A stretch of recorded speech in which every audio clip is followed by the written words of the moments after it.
প্রতিদিন সকালে ঘুম থেকে উঠে আমরা দুটি দৃশ্য দেখি। একজন মানুষ যিনি তার শরীরের শেষ রক্তবিন্দু দিয়ে পরিশ্রম করছেন, ঘাম ঝরাচ্ছেন, ইট ভাঙছেন, দিন শেষে তার পকেটে থাকছে 500 টাকা। আর আরেকজন মানুষ যিনি হয়তো কোনো ক্যাফেতে বসে ল্যাপটপে কিছু করছেন অথবা একটা মিটিংয়ে কথা বলছেন, দিন শেষে তার অ্যাকাউন্টে যোগ হচ্ছে 50,000 টাকা। পার্থক্যটা কোথায়? দুজনেই তো কাজ করছেন, তাহলে আয়ের এই বিশাল ব্যবধান কেন?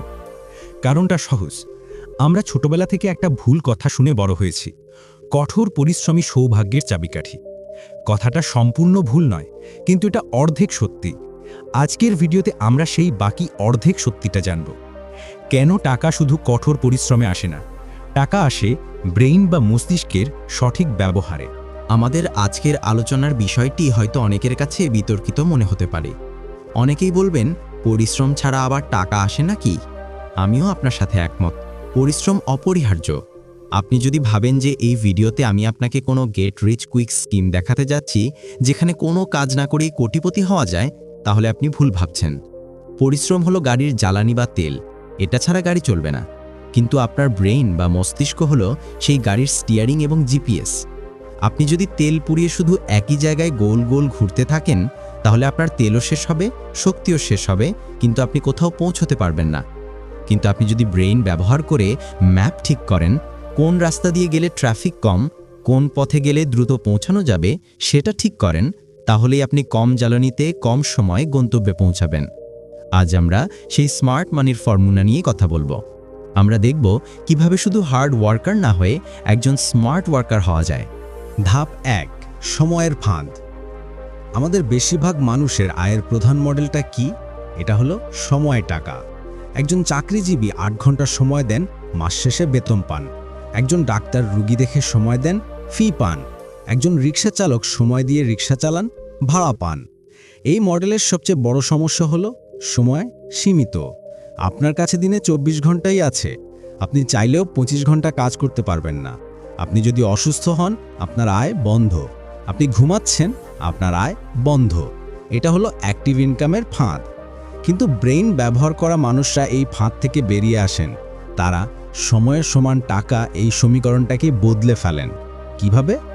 ধরা যাক একজন প্রাইভেট টিউটর। তিনি দিনে 10 ঘন্টা পড়িয়ে মাসে 30,000 টাকা আয় করেন। এটা তার হার্ডওয়ার্ক। এখন আরেকজন স্মার্ট টিউটর ভাবলেন, আমি যদি একই জিনিস একবারই পড়াই, কিন্তু সেটা যদি 100 জনকে একবারে বিক্রি করতে পারি। তিনি সেম লেকচারগুলো দিয়ে একটি অনলাইন কোর্স বানালেন।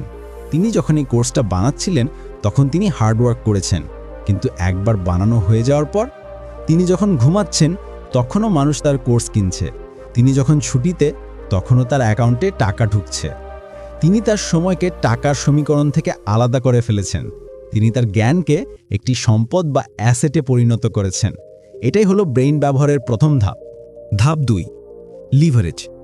কম পরিশ্রমে বেশি ফল। লিভারেজ শব্দটা হয়তো আপনি শুনে থাকবেন। পদার্থবিজ্ঞানে এর অর্থ হলো কম শক্তি দিয়ে বেশি কাজ আদায় করা।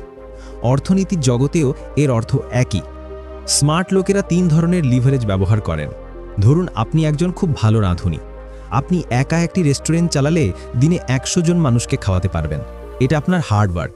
কিন্তু আপনি যদি ব্রেইন ব্যবহার করেন, আপনি আরও 5 জন রাঁধুনিকে নিয়োগ দেবেন। তাদের আপনার রেসিপি শিখিয়ে দেবেন। এখন আপনার রেস্টুরেন্ট দিনে 500 জন মানুষকে খাওয়াতে পারছে। আপনি হয়তো এখন আর নিজে রান্না করছেন না, আপনি এখন ম্যানেজ করছেন।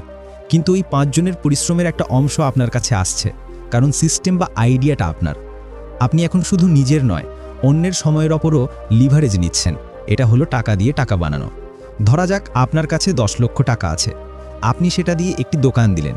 কিন্তু একজন স্মার্ট লোক কি করবেন? তিনি হয়তো ওই 10 লক্ষ টাকা দিয়ে 10টা আলাদা ছোট ব্যবসায়, যেমন 10টা ফুচকার গাড়িতে বিনিয়োগ করবেন, অথবা ভালো কোম্পানির শেয়ার কিনবেন।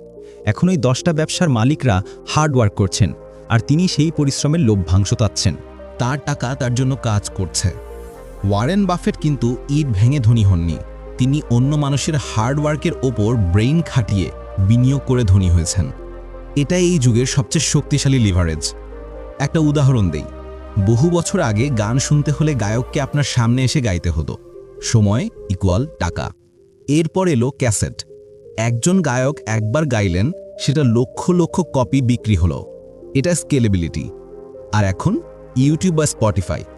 একজন গায়ক একবার গান রেকর্ড করছেন, সেটা বিলিয়ন বার স্ট্রিম হচ্ছে এবং প্রতিবার স্ট্রিমে তিনি টাকা পাচ্ছেন। আপনি যখন একটা ইউটিউব ভিডিও বানাচ্ছেন, যেমন এই ভিডিওটা, ব্লগ লিখছেন বা একটা অ্যাপ বানাচ্ছেন, আপনি একবার হার্ডওয়ার্ক করছেন, কিন্তু প্রযুক্তি সেটাকে লক্ষ লক্ষ মানুষের কাছে কোনো অতিরিক্ত পরিশ্রম ছাড়াই পৌঁছে দিচ্ছে। হার্ডওয়ার্ক আপনাকে 1 গুণ রিটার্ন দেয়, ব্রেইন আপনাকে 10 গুণ, 100 গুণ বা 1000 গুণ রিটার্ন এনে দেয়। ধাপ 3, ভ্যালু ক্রিয়েশন বনাম সময় বিক্রি। একটা প্রশ্ন করি, একজন সার্জনের 1 ঘন্টার দাম কেন একজন দিনমজুরের 1 ঘন্টার চেয়ে 1000 গুণ বেশি? দুজনেই তো 1 ঘন্টাই সময় দিচ্ছেন। কারণ বাজার বা মার্কেট আপনাকে আপনার সময়ের জন্য টাকা দেয় না, বাজার আপনাকে ভ্যালু বা মূল্য দেওয়ার জন্য টাকা দেয়। একজন দিনমজুর যে ভ্যালু তৈরি করছেন সেটা প্রয়োজনীয়, কিন্তু সেটা সহজেই প্রতিস্থাপনযোগ্য। একজন না এলে আরেকজন সেই কাজ করে দেবে, তাই তার ভ্যালু কম। কিন্তু একজন ব্রেন সার্জন যে ভ্যালু প্রদান করেন, একটি জীবন বাঁচানো, সেটা অত্যন্ত দুর্লভ এবং প্রায় অপ্রতিস্থাপনযোগ্য। টাকা ব্রেন দিয়ে আসে, এর অর্থ হলো আপনাকে এমন কিছুতে ব্রেন খাটাতে হবে যা হাই ভ্যালু বা উচ্চ মূল্যের। শুধু বস্তা টানাটানি করলে চলবে না, আপনাকে ভাবতে হবে আমি কিভাবে আরও বেশি ভ্যালু তৈরি করতে পারি। আপনি যদি একজন গ্রাফিক ডিজাইনার হন, শুধু লোগো বানালে আপনি একটা নির্দিষ্ট পরিমাণ টাকাই পাবেন। এটা হার্ড ওয়ার্ক। কিন্তু আপনি যদি ব্রেইন ব্যবহার করেন, আপনি ভাববেন আমি শুধু লোগো বানাবো না, আমি ক্লায়েন্টকে পুরো ব্র্যান্ডিং স্ট্র্যাটেজি দেব। যখনই আপনি ভ্যালু বাড়ালেন, আপনার আয় বেড়ে গেল, যদিও আপনার সময় হয়তো একই লাগছে। চলুন একটা বাস্তব উদাহরণ দেখি। ধরা যাক করিম একজন ফ্রিল্যান্স ভিডিও এডিটর।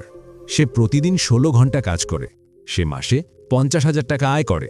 সে তার সব সময় বিক্রি করে দিচ্ছে। সে ক্লান্ত, কিন্তু তার আয় বাড়ছে না। করিম ভাবল এভাবে চলবে না।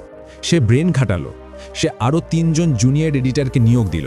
সে নিজে এখন আর এডিটিং করে না, সে ক্লায়েন্ট ম্যানেজ করে আর জুনিয়রদের কাজ তদারকি করে। সে এখন একটি এজেন্সির মালিক। তার আয় বেড়ে মাসে 2 লক্ষ টাকা হলো। সে এখন শ্রমের লিভারেজ ব্যবহার করছে। করিম দেখল নতুন এডিটরদের শেখাতে তার অনেক সময় যাচ্ছে। সে ভাবল আমি যদি এমন একটা কোর্স বানাই যেটা দিয়ে যে কেউ ভিডিও এডিটিং শিখতে পারবে। সে 6 মাস হার্ডওয়ার্ক করে একটা মাস্টার ক্লাস কোর্স বানালো। এখন তার এজেন্সিও চলছে অটো পাইলটে, আবার তার কোর্সও বিক্রি হচ্ছে। সে যখন ঘুমাচ্ছে তখনও মানুষ তার কোর্স কিনছে। সে প্রযুক্তি এবং জ্ঞানের লিভারেজ নিচ্ছে। করিম কিন্তু কাজ করা বন্ধ করেনি, কিন্তু সে এখন আর ইট ভাঙার পরিশ্রম করছে না, সে সিস্টেম বানানোর পরিশ্রম করছে।